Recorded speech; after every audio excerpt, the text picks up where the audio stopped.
Hello student. तो जैसा कि आप जानते हो कि सीजी बोर्ड कक्षा 12वीं की राजनीति विज्ञान का जो पेपर है वो 24 मार्च के दिन होने वाला है। तो इस वीडियो में हम प्रादर्श प्रश्न सेट 1 राजनीति विज्ञान का पूरा सॉल्यूशन हम देखने वाले हैं।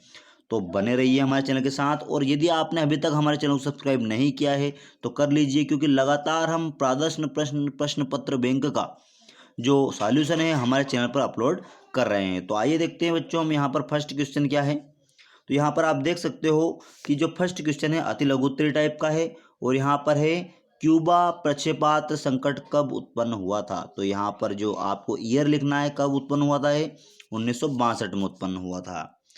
उसके बाद अगला जो क्वेश्चन है कि शीत युद्ध के प्रति भारत का रुख कैसा था। तो आप तो जानते हो बच्चों कि शीत युद्ध के प्रति जो भारत ने असंलग्नता की नीति अपनाई थी, यानी कि इसमें क्या लिखना है आपको, संलग्नता की नीति, यानी कि भारत जो था वो गुट निरपेक्ष था। भारत किसी भी दल में नहीं था, ना तो सोवियत संघ के साथ था और ना ही यूएसए के साथ था भारत। उसके बाद जो नेक्स्ट क्वेश्चन है, दो ध्रुवीय देश कौन कौन से हैं।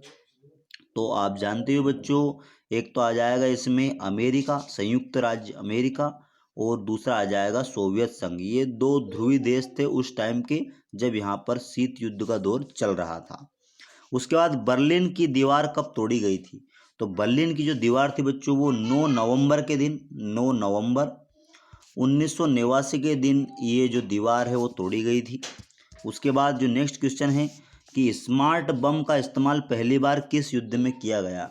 तो इसमें आ जाएगा इराक युद्ध में। क्या आ जाएगा, इराक युद्ध में सबसे पहली बार जो है स्मार्ट बमों का इस्तेमाल किया गया था। उसके बाद जो नेक्स्ट क्वेश्चन है कि अलकायदा क्या है। तो अलकायदा एक आतंकवादी संगठन है जिसकी पृष्ठभूमि कहाँ पर है, अफगानिस्तान में है, और ये जो है 9/11 के हमले के लिए जिम्मेदार माना जाता है। उसके बाद अगला क्वेश्चन चलते हैं हम कि चीनी अर्थव्यवस्था के बारे में क्या अनुमान लगाया जा रहा है। तो आइए देखते हैं बच्चों, इस क्वेश्चन को थोड़ा डिटेल में हम देखने वाले हैं।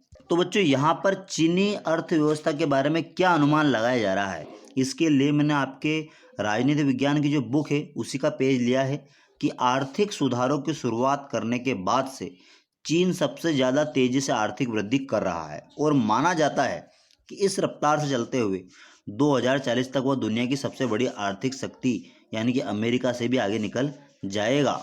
तो यहाँ तक इस आंसर को आपको लिख लेना है। अगले वाले क्वेश्चन पर चलते हैं हम। उसके बाद बच्चों यहाँ पर सार्क का पूरा नाम लिखना है कि सार्क का पूरा नाम क्या है। तो बच्चों यहाँ पर आप देख सकते हो south Asian association for regional cooperation, यहाँ पर आप लिख सकते हो इसका फुल फॉर्म, है ना। उसके बाद अगले वाले क्वेश्चन पर चलते हैं। उसके बाद बच्चों यहाँ पर अगला जो क्वेश्चन दिखाई दे रहा है आपको कि आप बिना पासपोर्ट और वीज़ा के किस पड़ोसी देश में जा आ सकते हैं। तो इसमें सबसे पहला नाम आ जाएगा बच्चों नेपाल। नेपाल में हम बिना पासपोर्ट और वीज़ा के जा सकते हैं। उसके बाद बच्चों इसमें भूटान भी शामिल है। तो ये जो दोनों देश है ये मेनली इसमें नेपाल है, तो नेपाल ज़्यादा सटीक रहेगा इसके लिए। उसके बाद अगला जो क्वेश्चन है कि 9 स्वतंत्र देशों के सामने सबसे बड़ी चुनौती क्या थी। तो इसमें आ जाएगा कि जो भी देश उस टाइम पे स्वतंत्र हुए थे भारत के समकालीन, तो उनके सामने सबसे बड़ी जो चुनौती थी वो थी एकता और अखंडता की चुनौती, यानी कि उनको एक रहने की चुनौती, अखंड रहने की चुनौती उनके सामने थी कि कैसे उस देश को वो एक रख पाएंगे। तो ये एकता और अखंडता की चुनौती सबसे पहले थी। उसके बाद अगले क्वेश्चन पर चलते हैं हम कि सैन्य गठबंधन से क्या तात्पर्य है। तो बच्चों मैं यहाँ पर इस क्वेश्चन को बोल रहा हूँ, आपको सीधे लिखते जाना है आपकी कॉपी में नोट करके। तो सैन्य गठबंधन से क्या तात्पर्य है, तो आपको यहाँ पर सैन्य गठबंधन की हेडिंग डाल लेनी है और लिखना है कि बाहरी सैन्य हमले रोकने के लिए अथवा उससे रक्षा के लिए दो या दो से अधिक देश सैनिक गठबंधन बनाते हैं। गठबंधन बनाना पारंपरिक सुरक्षा नीति का एक तत्व है, और इसका एक उदाहरण भी हो जाएगा बच्चों की जो नाटो है वो एक सैनिक गठबंधन है। तो यहाँ पर ये इसका उदाहरण हो जाएगा, तो ये आपको कर लेना है। उसके बाद आधुनिकीकरण की शुरुआत कहाँ से हुई थी। तो बच्चों आधुनिकीकरण की जो शुरुआत हुई थी वो 17वीं से 19वीं शताब्दी के मध्य हुई थी। पहली बात तो आपको मैं बता दूं, और यहाँ पर आपको ये भी बता दें हम कि जो इसकी जो शुरुआत थी वो किस देश से हुई थी। तो इसकी जो शुरुआत हुई थी वो हुई थी यूरोप महाद्वीप से। यूरोप और उत्तरी महाद्वीप और उत्तरी अमेरिका, उत्तरी जो अमेरिका है उससे इसकी शुरुआत हुई थी आधुनिकीकरण की। ठीक है, तो ये आपको लिख लेना है। 17वीं और 19वीं शताब्दी के मध्य आधुनिकीकरण हुआ था विश्व में, और इसकी शुरुआत यूरोप और उत्तरी अमेरिका महाद्वीप से हुई थी। उसके बाद अगले वाले क्वेश्चन पर चलते हैं हम कि एक से अधिक दलों का होना किस प्रकार के शासन प्रणाली की विशेषता है।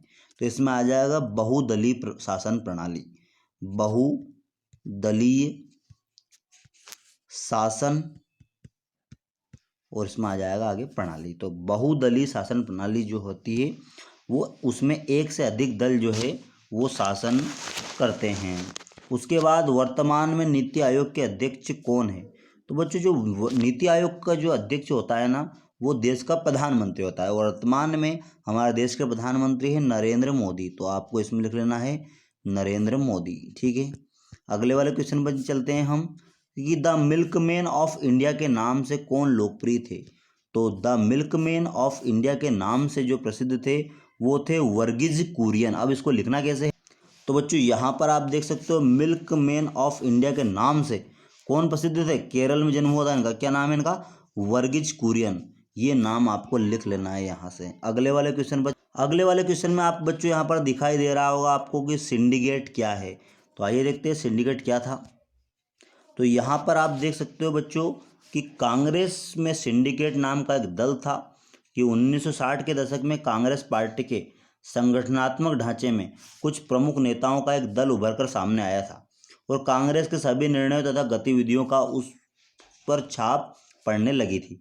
वह एक प्रकार से किंग मेकर के समान था। इसी समूह को अनौपचारिक रूप से सिंडिकेट कहा जाता था। और इसके प्रमुख जो नेता थे बच्चों यहाँ पर देख सकते हो कि इस समूह के प्रमुख नेता थे के कामराज, बम्बई के एस.के. पाटिल, मैसूर के यस निजलिकप्पा, पश्चिम बंगाल के अतुल्य घोष और आंध्र प्रदेश के एन संजीवा रेड्डी। ये सभी इस सिंडिकेट के प्रमुख नेता हुआ करते थे जो कि कांग्रेस के जो महत्वपूर्ण निर्णयों का फैसला करते थे और काफ़ी ज़्यादा प्रभाव था कांग्रेस पार्टी का इस दल का। उसके बाद बच्चों आपको अगला क्वेश्चन दिखाई दे रहा हो, किस मुकदमे में संविधान के मूलभूत ढांचे की धारणा का जन्म हुआ था। तो आइए देखते हैं इस क्वेश्चन को हम। तो बच्चों आपको यहाँ पर दिखाई दे रहा हो 4 दशक पहले केशवानंद भारती ने केरल भूमि सुधार कानून को चुनौती दी थी, जिस पर सुनवाई करते हुए सुप्रीम कोर्ट ने संविधान के मूलभूत ढांचे का सिद्धांत दिया था। तो यहाँ पर आपको इतना लिख लेना है बस।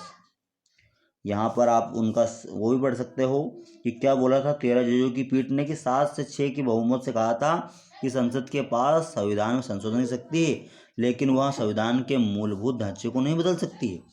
तो ये आपको देख लेना है। अगला जो क्वेश्चन है आप देख सकते हो बच्चों यहाँ पर राम जन्मभूमि आंदोलन क्या है। तो आइए देखते हैं इसको हम। तो यहाँ पर आप देख सकते हो राम जन्मभूमि आंदोलन के बारे में हिंदुओं की मान्यता है कि श्री राम का जन्म अयोध्या में हुआ था। उसके जन्म स्थान पर एक भव्य मंदिर विराजमान था जिसे मुगल आक्रमणकारी बाबर ने तोड़कर वहाँ एक मस्जिद बना दी थी। राष्ट्रीय स्वयंसेवक संघ और भारतीय जनता पार्टी की अगुवाई में इस स्थान को मुक्त करने एवं वहाँ एक नया मंदिर बनाने के लिए जो आंदोलन चला था उसे बोला जाता है राम मंदिर आंदोलन। ठीक है, उसके बाद अगले वाले क्वेश्चन पर चलते।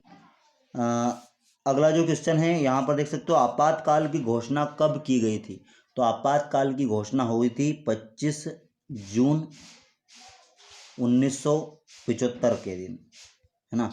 उसके बाद यदि आपातकाल को ख़त्म होने की डेट पूछे तो आप लिख सकते हो 21 मार्च के दिन 1977, यानी कि लगभग ये 21 महीने चला था, है ना। ये 21 मार्च है। तो यहाँ पर आपको बता दें कि जो आपातकाल है देश में वो लगभग 21 महीने था, 25 जून 1975 से 21 मार्च 1977 तक। उसके बाद अगला क्वेश्चन देखते हैं हम कि गठबंधन किसे कहते हैं। तो गठबंधन मुझे यहाँ तक याद है राजनीति विज्ञान का प्रश्न है, इसलिए जो गठबंधन है उसमें क्या होता है कि जब एक पार्टी जो है बहुमत हासिल नहीं कर पाती है, तब दो या दो से अधिक पार्टियां मिलकर सरकार बनाने का काम करती है, उसे गठबंधन कहा जाता है। ठीक, तो इसी प्रकार के आगे भी हम इस सेट बी का सॉल्यूशन देने वाले हैं, तो आप वेट कीजिए। Thanks for watching this video.